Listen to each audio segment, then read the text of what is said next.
इंद्रायणी ताई, तुमची पहिली दिवाळी ना? किती छान घर मिळालंय तुम्हाला. छान नवरा, छान छान Diwali gift. So lucky you are. यात काही शंकाच नाहीये. पण हे सगळं मिळवण्यासाठी नेमकं काय केलं तुम्ही?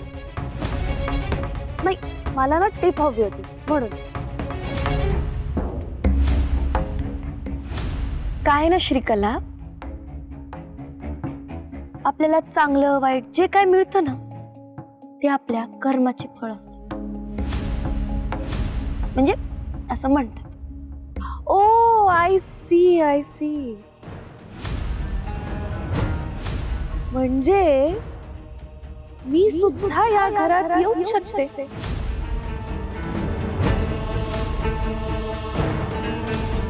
नाही, आपल्या दोघींची कर्म सेम आहेत ना. Teacher teacher. वाव. शकुंतला मावशींसारखी आई सुद्धा मला मिळणार आहे. सुपर. हे बघ श्रीकला, तू कोणी सांगावं, कदाचित पुढच्या पाडव्याला मी सुद्धा याच घरात असेल.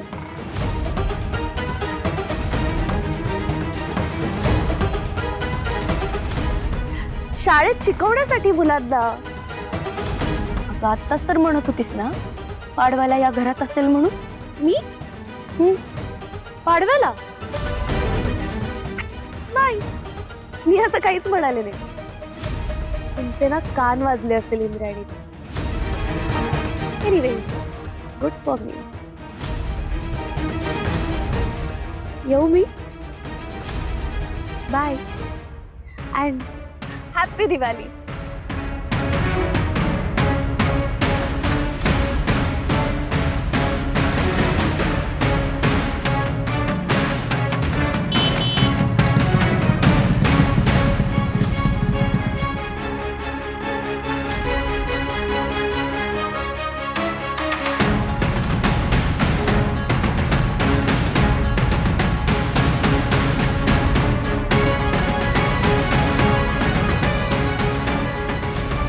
आज असती तर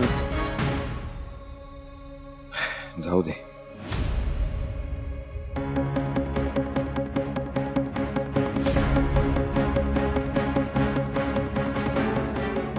श्रीकलाने खूप अशी मैत्री वाढवली.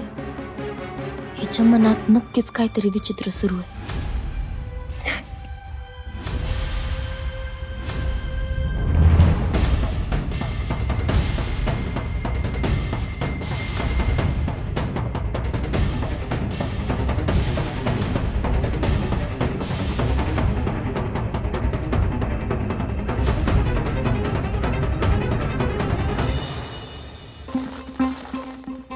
अरे काय तुम्ही पाऊस फोडतात.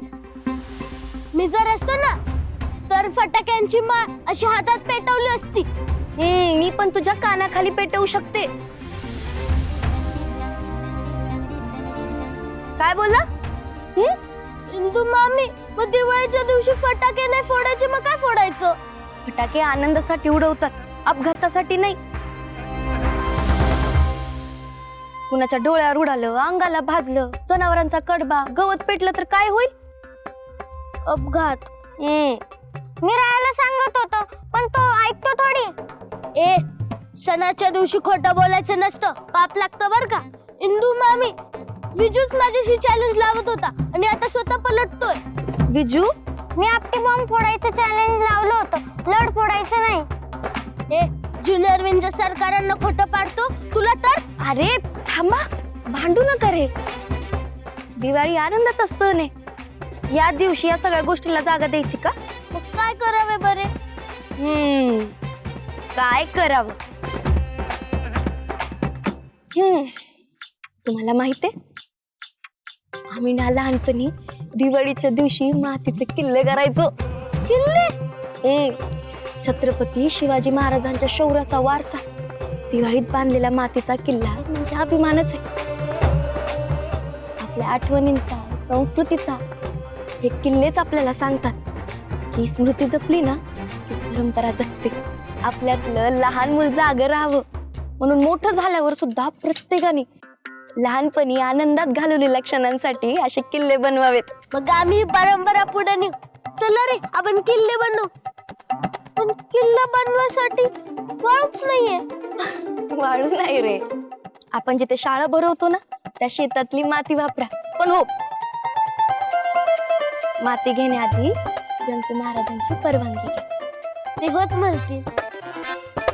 आजोबा थोडीच नाही म्हणणार आहेत. मला माहितीये, ते तर उलट प्रोत्साहन देते. पण चांगल्या गोष्टींची सवय नको. सरळ सरळ म्हण ना, ज्युनियर विंजे सरकारांना टोमना मारतेस ते. तुला कळलं याचा आनंद झाला बघ राया मला. चला याच कुशीत चल माझ्यासोबत. मदत लागली तर तू असायला पाहिजे. मी एकटीच का? तुमच्या आदू मामाला घेऊन येते की मी. का बरं चला आता मस्त फराळ का खेळ आणि किल्ले बांधण्यासाठी जागा शोधा. चला रे जागा शोधू.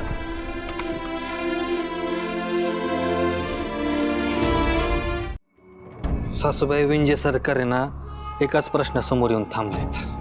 कोणत्या? अहो हेच दिवाळी बिवाळी फराळ बिराळ सगळं संपूर्ण संपन्न होत असताना भाऊबीजेचा ट्विस्ट आला आणि आपले उमेदवार नाराज झाले. हे शिक्षणाचे दिवे पेटवण्याच्या चमचमाटात आहे ना आपलं काय, आपल्या कामाचं काय? नीट बोला हो. काय जिलबी सारखं गोल गोल बोलताय?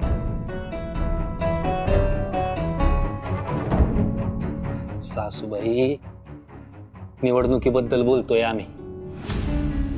विंजे सरकार आहे आम्ही. इच अँड एव्हरी मुवमेंटची खबरदारी असते आमच्याकडं. हे महाचर्चेमध्ये मेवणे साहेबांनी धुराळा उडवला, त्याच्यामुळं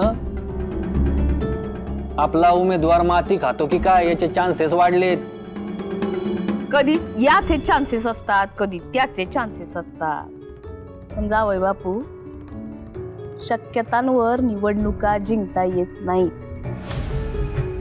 हेच मी मोहितरावांना समजून सांगत होते. आपल्याला जनमत फिरवता येतं आणि तेच आपण करायचंय.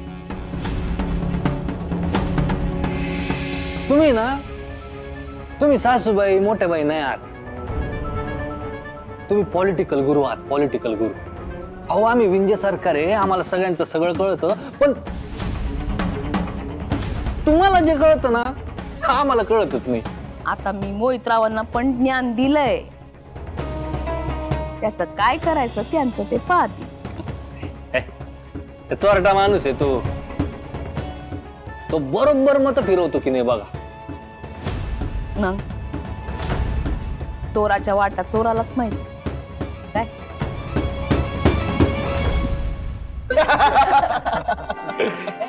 यावेळी मी माझ्या दोन्ही भावांना सांगते की मला काहीतरी चांगली ओवाळणी घाला.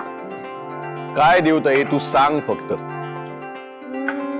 काय देशील? मी एक काम करतो, मी तुला पाकिटात घालून पैसेच देतो. तुला जे हवे ते तू घे मग.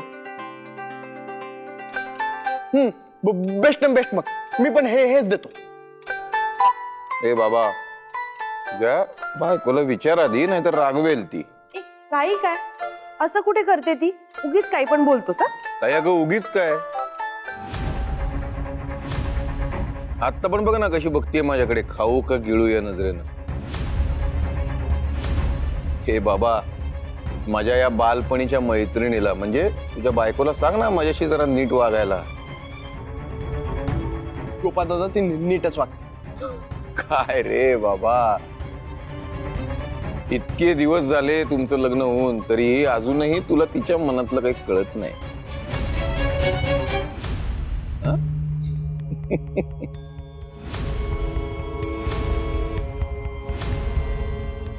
समस्त भावा बहिणींना भाऊबीजेच्या खूप खूप शुभेच्छा.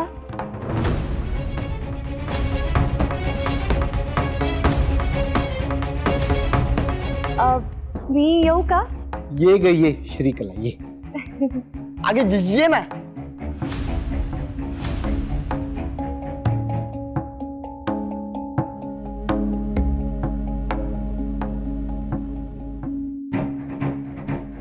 नारायणी ताई ओवाळून घे.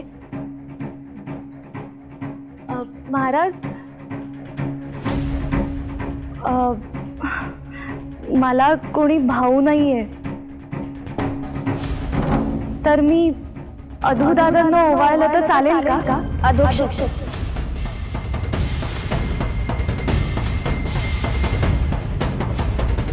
अधोक्षच नाव आहे त्यांचं. ओके. अधोक्षज दादा, तुम्हाला मी ओवाळलं तर चालेल?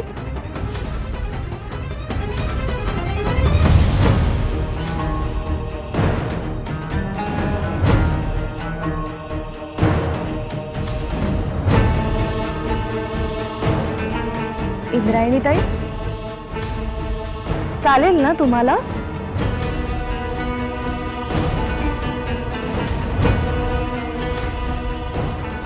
अगं त्यात काय एवढं, चालेल.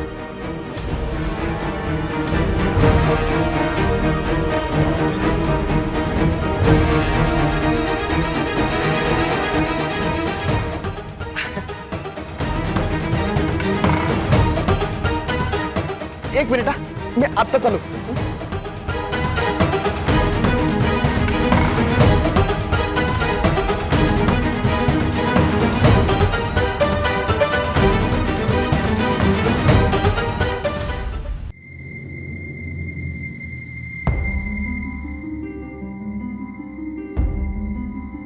काय सुरू आहे तू?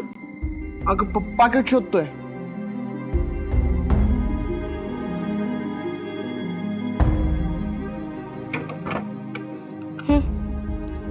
कशाला पाहिजे? कशाला पाहिजे म्हणजे? अगं श्रीकेला ओवाळणी द्यायची ना. श्रीकला तुझी बहीण आहे का? असं काय बोलते तू? आदू, नारायणी ताई बहीण आहे तुझी, श्रीकला नाही. मग तर तू पप्याला पण ओवाळते ना. हे बघ आदू, पप्याची आणि श्रीकलाची बरोबरी नाही होऊ शकत. मग प्रॉब्लेम काय आहे तुझा? तू श्रीकला बद्दल नेहमी असं वाईट साईटच का बोलतेस? आदू, मी तुला खूप वेळेस सांगून झाले, मला त्या मुलीकडून चांगल्या वाईब येत नाहीत. मग खरं सांगू तुला, यात प्रॉब्लेम तुझा पण असू शकतो ना. श्रीकलामध्ये तर मला कधी खोट दिसलीच नाही. खोट दिसली नाही? अरे असं कसं बोलतो साधू तू? अरे ती श्रीकला पळत घर घुसू पाहते, नाते निर्माण करते.